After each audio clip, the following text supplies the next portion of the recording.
All India ગ્રામીણ ડાક સેવક union national GDS union Banaskantha સાથે સંલગ્ન પોસ્ટ કર્મીઓ આજથી પોતાની માંગોને લઈ બેમુદતી હડતાલ પર ઉતરી ગયા છે।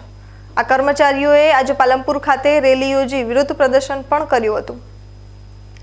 ઓલ ઇન્ડિયા ગ્રામીણ ડાક સેવક union national GDS union Banaskantha દ્વારા પોતાની માંગોને લઈ અનિશ્ચિત મુદતની હડતાલનો પ્રારંભ કરાયો છે।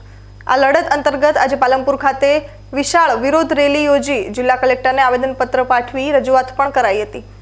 પાલનપુર ખાતે આવેલ જિલ્લા ડાકઘર આગળથી પ્રારંભાયેલી ડાક સેવકોની રેલી ગુરુનાનક ચોક, કીર્તિસ્તંભ સહિત પાલનપુરના વિવિધ વિસ્તારોમાં કલેક્ટર કચેરીએ પહોંચ્યા બાદ આવેદનપત્ર પણ અપાયું હતું। ઓલ ઇન્ડિયા ગ્રામીણ ડાક સેવાના નેશનલ જીડીએસ યુનિયનના બનાસકાંઠા યુનિટ દ્વારા અનિશ્ચિત મુદતની હડતાલનું એલાન કરાયું છે। આ લડત અંતર્ગત પાલનપુર જિલ્લા ડાક વિભાગ દ્વારા પાલનપુર શહેરના વિવિધ વિસ્તારોમાં ફરી રેલી યોજી પોતાની માંગણીઓને લઈ જિલ્લા કલેક્ટરને આવેદનપત્ર પાઠવાયું હતું।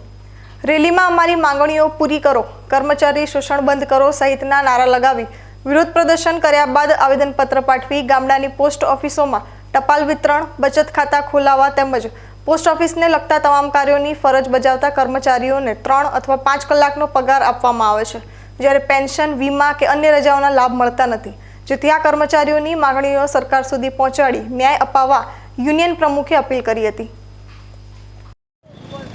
આજ રોજ હિન્દુસ્તાન મુકામથી જે અમારા હિન્દુસ્તાન લેવલે ઓલ ઇન્ડિયા અને નેશનલ બંને યુનિયનો દ્વારા આખા હિન્દુસ્તાનમાં જીડીએસની હડતાલ કરેલ છે। 14 તારીખથી અમે હડતાલ ઉપર ઉતરેલા છીએ। 12 તારીખથી અમારી માંગણીઓ પૂરી કરવાની। જ્યારે દેશ આઝાદ થયો એના પહેલાં પણ અમારું શોષણ થયું છે, અત્યારે પણ અમારું શોષણ થયું છે। 12, 24 ને 26 ને અમે અત્યારે 40 વર્ષથી સર્વિસમાં છીએ તો અમને એ એગ્રીમેન્ટ મળતું નથી। અને 8 કલાકની નોકરી અમારે બ્રાન્ચ પોસ્ટ ઓફિસોમાં સરકારને અમારી વિનંતી છે, જ્યારે ભારત સરકાર જ્યારે સરકાર હોય અને એક ગરીબ લોકો અમે કામ કરતા હોઈએ 8 કલાક નહીં 10 કલાક દરેક કામમાં બીપીએમ તરીકે અમે પોસ્ટલમાં એસબી હોય, આરડી હોય, સુકન્યા સમૃદ્ધિ યોજના હોય અને હમણાં એક postal payment IBBP postal payment bank દ્વારા પણ એ કામ અમે કરી રહ્યા છીએ।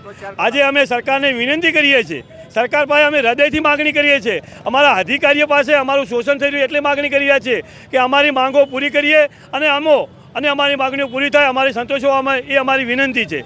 અમારા સુપ્રિન્ટેન્ડન્ટ સાહેબ, અન્ય અધિકારીઓ અમારા બીપીઓને લોકશાહી સામે ખુલ્લેઆમ દબાણ કરી રહ્યા છે। ખરેખર હડતાલ ઉપર ઉતરવું એ આપણી આઝાદીમાં દેશમાં આ એક બંધારણનો નિયમ છે અને હક માટે લડવું એ આજીવન હક છે।